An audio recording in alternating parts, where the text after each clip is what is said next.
If your tomatoes turn into a tangled mess, get diseases, and barely produce anything, it's not because tomatoes are hard to grow.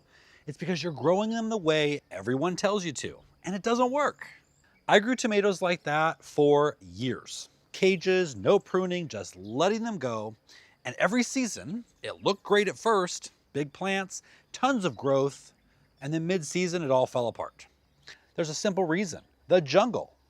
And at the end of the season, I realized I actually didn't get that many good tomatoes out of all that growth. And then about 10 years ago, I switched to the method that commercial growers use, and everything changed. The first year I did this, I grew over 500 tomatoes in a 9x4 raised bed. And not cherry tomatoes, full-size slicing tomatoes.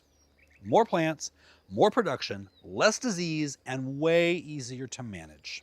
But I will say this: I've heard from a lot of viewers who try this method and say it's life-changing, and then I've heard from viewers who say it didn't work for them. And after troubleshooting, usually they were missing one simple thing. So in this video, I'm going to show you the full system and how to actually do it right. This method is called single stem string trellising, and it's exactly how large-scale growers do it, just pared back for your backyard. Instead of letting the plant grow into a big bush, you grow vertically up a string with one main stem. Now that means removing the little side branches that grow between the leaf and the main stem. And that's what turns your plant into a mess. By removing them, you focus all the plant's energy into one main leader that produces fruit. But the part that really makes this system work long-term, especially if you have a longer growing season, is this right here. We'll come back to that in a second. Here's the problem with the way most people grow tomatoes. They use cages. They don't prune, and they just let the plant do whatever it wants. And the plant does exactly what it's designed to do: grow like crazy.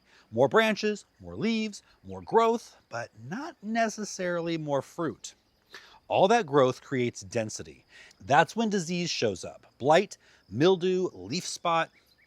And here's something that most people don't think about. When a plant is that dense, light can't penetrate through it. So even the parts of the plant that could be productive aren't getting enough light to do it well. So now you've got energy growing into growth that isn't even efficient. And the plant keeps trying to grow out of that problem by making more growth, which just makes the problem worse. Even in dry climates, once the plant gets thick enough, it creates its own humid environment. And then pests move in: hornworms, aphids, all the usual suspects, and they hide inside the plant where you can't see them. So here's how you fix it. You grow your tomatoes vertically using a string. That string needs to be attached to something overhead. It could be a trellis, wood frame, T-posts, even the eaves of your house. I like to keep it simple, and you don't have to do it exactly like I'm telling you. I've gotten pictures from viewers around the world over the past few years of all the different ways that they have made it work for them. You can personalize it to your space, your needs, and your budget. As long as you keep the basics the same, it's hard to mess this part up. My way is vertical posts with a horizontal bar across the top and strings running straight down. Now this part matters. The string needs to be right above the plant, directly above. No slack, no angle, straight down. At the bottom, you've got two options. You can bury the string under the root ball when you plant, or if your plants are already in the ground, use a landscape staple and tie the string to that. As the plant grows, you just wind it around the string. You don't need clips, you don't need any ties, nothing. It will hold itself up just like that. Spacing matters here too, because you're growing vertically. You can plant much closer than you normally would. About 12 to 18 inches apart is usually perfect. That is what allows you to fit so many plants in such a small space without them competing the same way they would in a huge bush form. And the other thing is height. You'll want your structure tall enough so you're not constantly running out of room, but short enough so you don't have to get the ladder out every time you want to use this process. So the good rule of thumb here is to make it just tall enough so you can reach the top, and it's that simple. Now this is where most people might mess this up. They set all this up, tie the string off at the top, and once the plant reaches the top, they cut the plant off, and that's the end. But If you're in zones 7 through 11, where you've got a longer growing season, you're leaving a ton of production on the table. This is where the tomato hooks come in. Instead of tying the string off at the top, you use a hook. That lets you lower the plant as it grows. So when the plant reaches the top, you unhook it, let out more string, and lower it down. Now the plant keeps growing and keeps producing. And this is where most people underestimate how powerful this is, because with the traditional method, once that plant reaches the top, you're done, because whatever grows beyond that is going to fall over, start to shade the other part of the plant. It's going to break off. It's just going to stress the plant out. And usually that's where the disease is going to start. So all your remaining season is wasted. But with this system, you're essentially turning your tomato into a continuous production plant. You're not restarting, you're not extending, and that's a completely different way of thinking about growing tomatoes. Instead of one big harvest window, you're stretching that production over a much longer period of time. I've had single vines grow 20 feet long by doing it this way. And because you're cleaning up the lower leaves and tomatoes as it grows, the bottom just kind of coils neatly without turning into a mess. Now, these are the tomato hooks that I've been using for years. We actually carry these in our shop because I got tired of seeing the low quality ones that either snap, bend, or don't have UV resistant twine, or even enough twine to last the season. As far as I can tell, we have the best quality and the best price. I'll leave a link in the description. Now, I get asked a lot about using reels instead of hooks. And they do work, but here's why I stick with hooks. They're simpler, they're cheaper, and there's less to mess with. And once this is set up, nothing breaks, and it works every single time. Now, if you're already using reels and they're working for you, keep using them.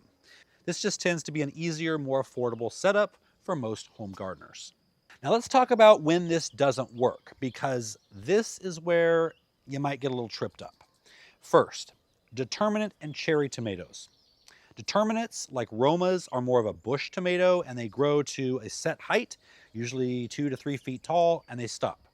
So this system isn't really built for them. Cherry tomatoes, which we don't prune, because cherry tomatoes, their side shoots actually do produce a lot of fruit. So they won't work for this system either. Second, hot climates. If you're really in hot areas, this method actually works great. You just need to manage the heat. Too much sun can stress the plant no matter how you grow it. So adding shade cloth over the structure during the hottest part of summer can make a big difference. And third, if you've got a weak structure. These plants can get heavy, and if your setup isn't solid, it's going to fail. Build it strong once, and you're done. Now, for this to work, you have to single stem. Every week or two, just walk through your tomatoes and remove those little side growths that come out of the armpits. Anything growing in that area between the stem and the leaf, it comes off. And this doesn't take as long as you might think. Once you get in the habit of it, you can walk through your plants in just a couple of minutes. You're not doing full pruning sessions, you're just maintaining the structure. And if you stay on top of it, you never let the plant get out of control. That's the key. Because once it turns into a jungle, you're playing catch up. And that's where people give up on pruning altogether. Now, I know people say, aren't you removing tomatoes when you remove the side branches? Not really. Those shoots take energy and create chaos. They might produce a few substandard fruit, but rarely anything worthwhile. By removing them, you're focusing all the energy on that main stem. And like I said before, as the plant grows, just guide it up the string just by winding it around. The best time to do this is later in the day when the plant is a little more flexible, just so you don't snap the stem. Now, I will say right here, if you snap the stem, it's going to actually send the hormones back down the stem to the next armpit, and it will start a new side shoot at that point. Don't cut that one out. Actually train that now as the new main growth. That would be the only time you would leave the armpit in this system. So this works for 3 main reasons. First, energy. The plant isn't wasting energy on unnecessary growth. Second, airflow. Everything dries faster and disease pressure drops. Third, visibility. You can see your tomatoes. You can spot problems early, and harvesting is easy. And there's a space advantage here. This is huge. With traditional growing, you might get 3 or 4 plants in a bed. With this method, you can fit 12 to 15.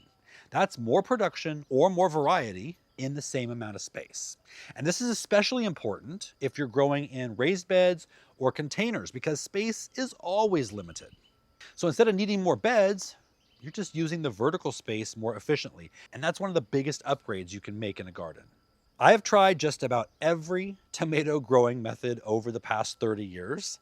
Cages, stakes, no pruning, the Florida weave, and this is the only one I've stuck to year after year.